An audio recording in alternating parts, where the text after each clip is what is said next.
Welcome back guys to another episode of my VGC tutorial series. This is episode number 2, and within this video we'll be looking at the fundamentals of battling within the video game championships. But before we jump into this episode, I will mention, if you haven't seen it already and you're brand new to the VGC scene, it's worth taking a moment to check out episode number 1, an introduction to VGC that I've done, which helps you get a basic understanding of the video game championships and how the circuit works. And I'll link this in the description below for those of you who haven't seen it already and do want to check it out. So without further ado, let's get into it. Now we'll start off by having a quick overview of VGC battling. VGC is played using the doubles battle platform. You have a team of 6 Pokemon, and when matched up with an opponent prior to a battle starting, you and your opponent will be presented with a team preview screen. Within Team Preview, each player has 90 seconds to review their opponent's team of 6 Pokemon and nothing else. Within this 90-second team preview, you have to select 4 Pokemon from your 6 which you feel are best suited to achieving victory over your opponent within battle.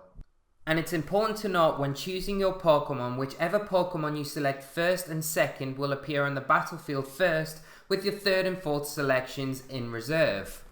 So now we can take a basic look at how double battles work within the VGC circuit. Each player has a team of 6 Pokemon. They bring 4 to battle with and play with 2 at a time. The goal within every Pokemon battle is to feint all of your opponent's Pokemon before they can feint yours, and a doubles battle works no differently to this. All battles are based on a turn-by-turn basis. A turn is complete when all active Pokemon on the field have moved once. The order in which each of the active Pokemon on the field will move is determined by their individual speed stat, where the Pokemon with the highest speed stat will move first, and so on in order until all 4 Pokemon have moved. And as an example of this, if player A has a Cresselia with a speed stat of 115 and a Landorus Therian with a speed stat of 143, where player B on the opposite side of the field has a Kangaskhan with a speed stat of 167 and a Talonflame with a speed stat of 178, the order in which each of these Pokemon will move is based on their speed stat, from the fastest to the slowest in this order. So in this instance, Talonflame with a speed stat of 178 will move first, followed by Kangaskhan, and then Landorus, and then Cresselia, who will end the turn. And turns within a battle will continue until one player defeats his or her opponent's Pokemon. And the speed stat isn't the only thing that dictates when a Pokemon will move within a turn. There are certain moves that run off an in-game priority bracket which allow the user to move before any other active Pokemon, and in practice, priority moves ignore the initial speed stat principle we've just covered. The in-game priority bracket runs from +7 to -7, and a full rundown of all the moves that fall within this bracket will be linked in the description below. Now, I've already mentioned speed quite a lot up to now, but being able to move before your opponent is one of the most fundamental aspects of a Pokemon battle, and I can't reiterate that enough. Being able to have a good base of knowledge in regards to the priority brackets and being able to manage speed is key to being a successful player, but we'll look a bit closer at this later in the video. We can now move on and look at attack commands within the VGC doubles battle. Attacking, or more figuratively dealing damage with your Pokemon, is a primary move within a turn. Within a doubles battle, a player has a multitude of targets and moves that their Pokemon can choose from. For example, a player's Pokemon has an initial option to attack the Pokemon directly opposite to them. Instead of this, that Pokemon could also target the Pokemon diagonally across to their position, or even use a spread move to hit both opposing targets at the same time. And if the situation doesn't appear favourable for this Pokemon, a player also has the option not to attack and alternatively switch their Pokemon out to one that's in reserve. These are just a few of the basic options you have initially within a Pokemon doubles battle, and each Pokemon is presented with each of these options every turn. And damage dealing moves aren't the only thing that a player's Pokemon can execute within a turn. There are certain moves called status attacks, which Pokemon can utilize instead of an all-out damaging attack. The majority of status effect attacks are non-damage dealing moves that instead cause a target to be affected by a status condition which can alter a Pokemon's stat points or cause residual damage each turn. There are moves like Thunder Wave, which is an electric type status attack. It's a non-damage dealing move, but when used on an opponent it causes paralysis. and this reduces a target's speed by 75% for the remainder of time it's paralysed, and has a 25% chance each turn to cause the target to be fully paralysed and unable to move. Another example of a status effect move is Spore. Spore is a grass type status attack, again that doesn't deal damage, but causes its target to fall asleep for 1 to 3 turns, and whilst asleep, a Pokemon is unable to move. Will-O-Wisp is a fire type status move which burns its target upon execution and reduces the inflicted Pokemon's attack stat by 50%. Once burnt, a Pokemon also takes an eighth of residual damage equal to their total health point stat each turn. And the final example we will look at is Toxic. Toxic is a poison type status move that badly poisons their target. And when a Pokemon is badly poisoned, they will lose health every turn, starting with a 16th of their total health point stat total and then doubling each turn after this. And these are only a few examples of moves that can cause status conditions. For further information, check out a great article that I found that was created on the Nugget Bridge forums about understanding status conditions, and I'll link this in the description below. Now there are a variety of other non-damaging attacks that a Pokemon can use within its turn. Protection moves are a vital type of attack within VGC. Protect is one of these particular moves that has a priority bracket of +4 and when used, protects the user from all moves that target it within that turn. But be careful when using this move consecutively, as the chance of using this once after another is reduced by 1/3 each turn after its succession. If you've used an alternative attack the previous turn or Protect has failed, the in-game counter will then reset for the next turn and Protect will then be successful. And other similar moves to Protect are Detect, King Shield and Spiky Shield, which all fall under the protection move umbrella. Now stat boosting moves are another type of attack that a Pokemon can utilize within its turn. A stat boosting move is normally a non-damage dealing attack that typically affects the user directly, raising a certain stat point. Now Swords Dance is a good example of a stat boosting move. Swords Dance when used raises the target's attack stat by 2 stages, or in other words, doubles its original attack stat from when the move was used. All stat boosting moves work off a stat stage increasing or decreasing counter. For us to get a better understanding of how this counter works, let's take a more in-depth look at stat stages. Now all Pokemon have 6 stat points. These are health points or HP, attack, defense, special attack, special defense, and speed. When a stat boosting or stat decreasing move is used on a Pokemon, that specific stat the move is targeting either increases or decreases that stat by a number of stages. In most situations, a stat altering move changes the stat by 1 or 2 stages. To explain this, when one stat is increased, the stat is raised by 50% of its original stat total. So to understand this concept a little bit better, let's look at Lucario when it uses Swords Dance. Now Swords Dance, when used, increases a Pokemon's attack stat by 2 stages. As Lucario has an attack stat, for this example of 100, once it uses Swords Dance, its attack stat will increase by 2 stages. So if we work out 50% of a Lucario's original attack stat, that will give us the number it will increase by each stage. So 50% of 100 equals 50, which is the amount Lucario's attack stat will raise each stage it's boosted.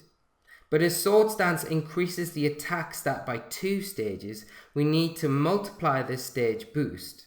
Therefore, 2 boosts equals a total attack increase of 50 plus 50, which equals 100, and when added to Lucario's original attack stat, we are then left with its boosted attack stat of 200 after using Swords Dance. And all stat increase stages can be worked out with the same calculation of working out 50% of the initial stat total prior to using any boosting moves.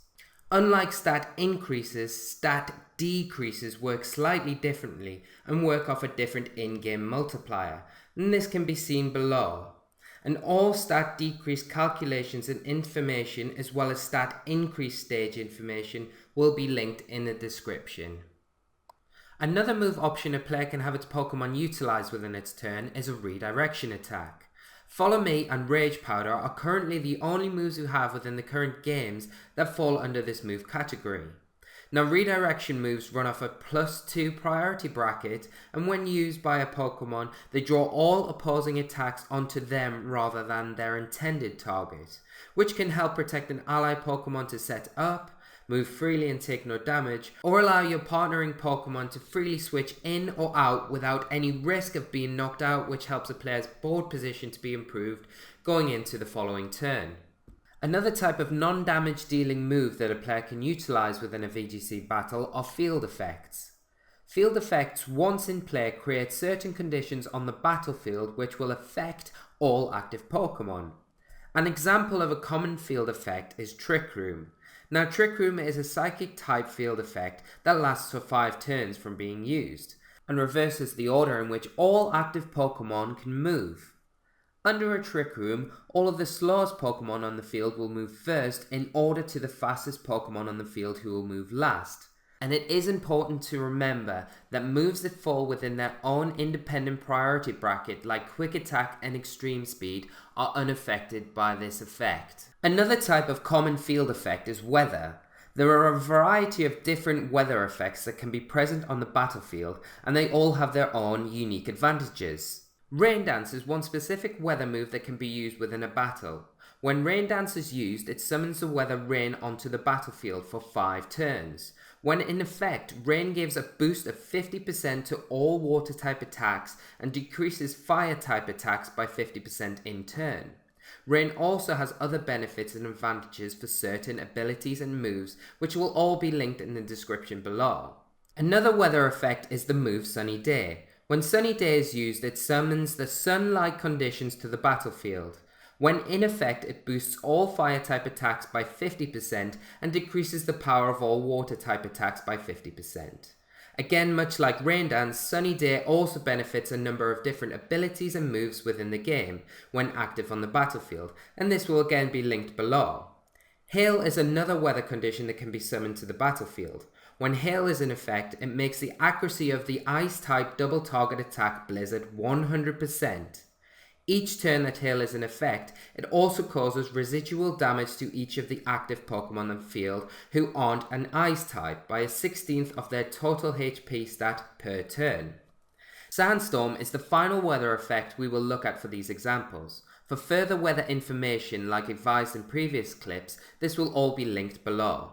Now, Sandstorm, when utilized, brings a sandstorm to the battlefield. When active, it gives all rock types a 50% boost in their special defense. It also causes residual damage each turn to all active Pokemon who are not a rock, ground, or steel type by a 16th of their total HP stat per turn. There are also field effects called terrains. And under normal circumstances, I wouldn't have covered these sorts of field effects, but with the recent leaked information from the new game Sun and Moon, it indicates that terrain effects may become a more common tool used within the VGC scene. Now, there are currently 3 terrain field effects within the game. They are Misty, Grassy, and Electric Terrain. Again, much like other field effects, once used, they last for 5 turns, all carrying their own individual benefits for the user. Misty Terrain, once summoned to the field, prevents all grounded Pokemon from being affected by status conditions that cause sleep, burn, poison, paralysis, or freeze. It also decreases the power of all Dragon-type attacks by 50% on all grounded Pokemon, and by grounded Pokemon it means Pokemon who aren't of a flying type or have the ability Levitate. Grassy Terrain, when active, boosts all Grass-type attacks by 50% and reduces the damage of ground attacks Earthquake, Bulldoze, and Magnitude by 50%. Grassy Terrain also heals a 16th of an active Pokemon's HP stat per turn, but again only affects grounded Pokemon. Electric Terrain is the third and final terrain move we have within the game, and when in effect it boosts all electric type attacks by 50% and prevents all grounded Pokemon from being induced by the sleep condition. By covering all of these different varieties of move types, it will hopefully give you as a trainer a better idea of the varying options outside of straight up attacking you have when within a battle. Having knowledge of the tools you have available to you within the VGC format will not only help you create and execute a personal strategy, but it will also better prepare you in knowing what possible things your opponent can also throw at you. Utilizing these varying move types like status conditions, redirection, field effects, and boosting moves will only further support your success in achieving victory. Now let's move on to attacking first and speed control. As I mentioned earlier in this video, speed and attacking first is such an important area within a VGC battle. The primary order in which a Pokemon attacks first in battle is dictated solely on its speed stat. One of the biggest threats with being outsped by your opponent is that one of your Pokemon can be knocked out before it's even able to move. And for this reason, it's important to have ways in which you are able to manipulate the speed of your Pokemon and your opponent's Pokemon, hence the term speed control. Now, as you can see, below are some common options of speed control used within the VGC battle. Thunder Wave, as covered earlier in this video, is an electric type status condition attack. It causes its target to be paralyzed and therefore reduces its speed stat by 75% and also has an added effect to cause fully paralysis 25% of the time every turn, meaning that Pokemon is unable to move.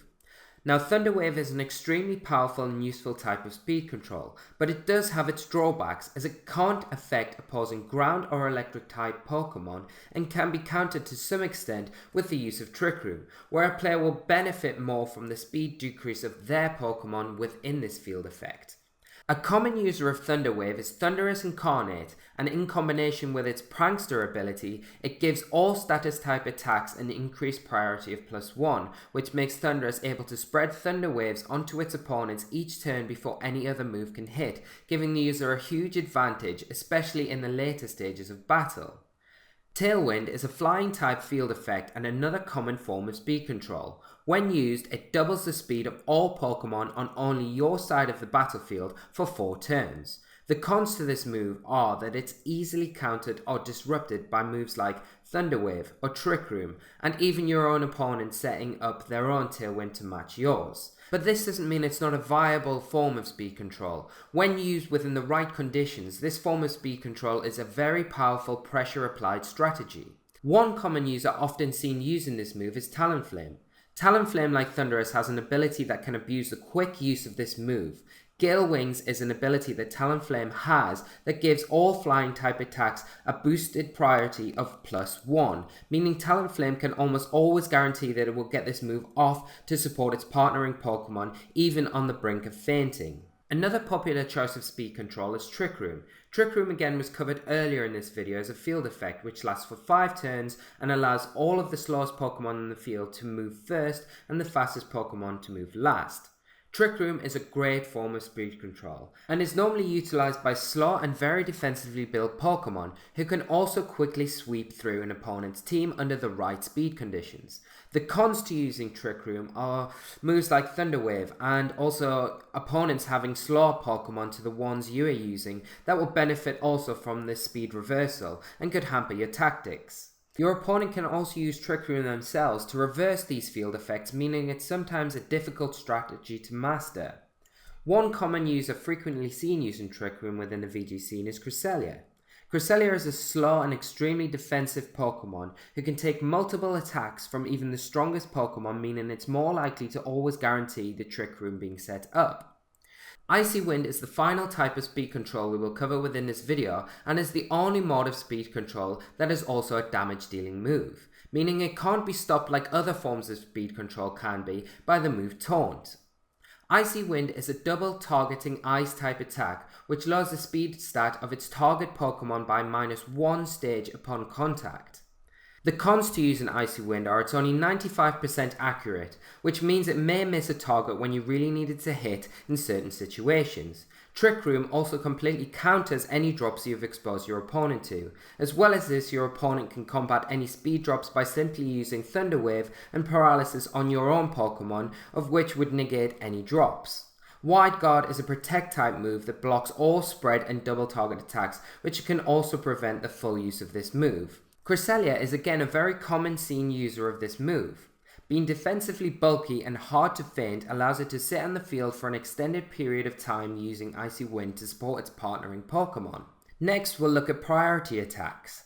Now, priority attacks are not a direct form of speed control, but can be utilized within battle to always ensure a Pokemon can move first. A priority attack is a move characteristic such that any move with a higher priority than another will always move first, ignoring any speed stat principles. Only when two moves within the same priority bracket are used will the speed stat of the Pokemon be used to determine who moves first. As you can see below, I've listed the different moves that fall within each positive priority bracket. Within the +1 priority bracket, you have common moves like Sucker Punch and Aqua Jet. And within the +2 priority bracket, you have redirection attacks. With the +3 bracket, you have the majority of guard type attacks. And this goes on with the majority of protection moves falling within the +4 priority bracket, and Helping Hand topping out the +5 priority bracket. The pros of using priority moves are that they operate outside of other common speed control methods. Priority attacks aren't without their own drawbacks though, and can be blocked by moves such as Quick Guard and Protect. Knowing your priority brackets and the moves within them can provide your Pokemon and team with excellent support options and strategies.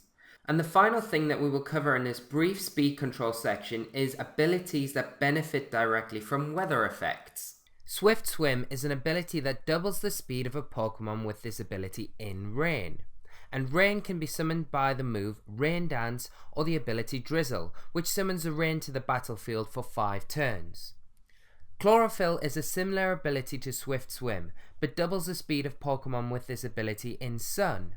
Sun is summoned to the field by the move Sunny Day or the ability Drought.